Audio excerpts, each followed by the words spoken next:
I'll get straight to the point. I live on the east side of an old building. It's an apartment complex on the 7th floor. There's an elevator, which I normally take on the daily. However, a few days ago, there was a notice on the door saying that it's out of service. My hands were full of grocery bags and a backpack that felt like it was full of bricks and weighed a ton. So I was quite disappointed having to take the stairs. Oh well, I just told myself, making my way towards the stairs and taking a deep breath. I kept walking up, each step exhausting me more and more. After a while of walking up the stairs, I noticed that the number plates on each platform wouldn't go any higher than 3. It almost seemed as though I was stuck on the 3rd story of the complex. Oh, whatever, I brushed it off and kept making my way upstairs. Then suddenly my eyes got a glimpse of something to my right. A shadow of something humanoid that ran on all fours from one entrance to another. All I could feel in that moment was shivers crawling up my spine as I picked up the pace to get away from whatever may be lurking there in the dark. Floor 4. I'd been walking for what seemed like hours. Lights would flicker occasionally, I'd hear faint whispering and screeching from behind me, but I wouldn't dare to turn around. I just kept going. Out of nowhere, a warm breeze that almost seemed like a breath touched my nape.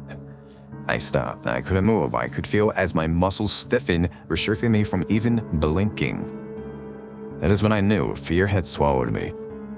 All I could do was stand still, repeatedly praying for that whatever was behind me would just disappear. That's when I heard it. This time it wasn't behind me, but above me.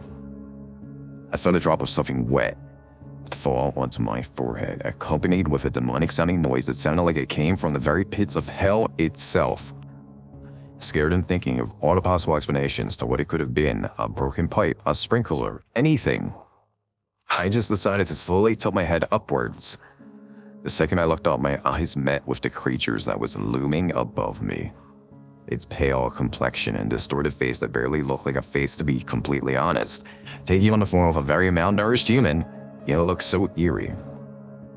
It was gripping to the sides of the staircase hall walls, with its elongated limbs, sinking its nails into them, staring right back at me. Taunting me as the seconds passed, its mouth is something that still haunts me, seemingly torn apart to form a grim smile, with yellow, sharp teeth that were covered in a red liquid which I'm guessing was blood. Then I realized it had been following me around the whole time I was here.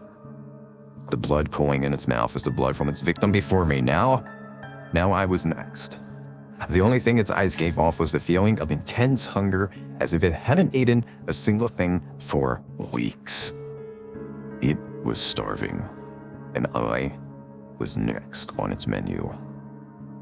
That's when I sprinted, dropped everything and ran. I'm not that good at getting away in situations. However, I didn't even feel as my hip bone dislocated due to the speed I was running at. I ran down as fast as I could down the stairs, hoping that I could get away.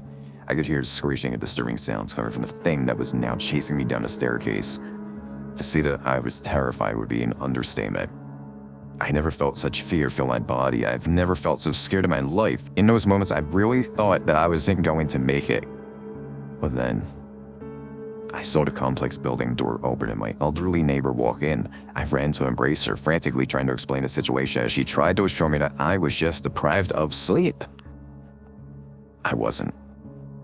I know that what happened was real. After that encounter with whatever that thing was, I decided to move there with my friend.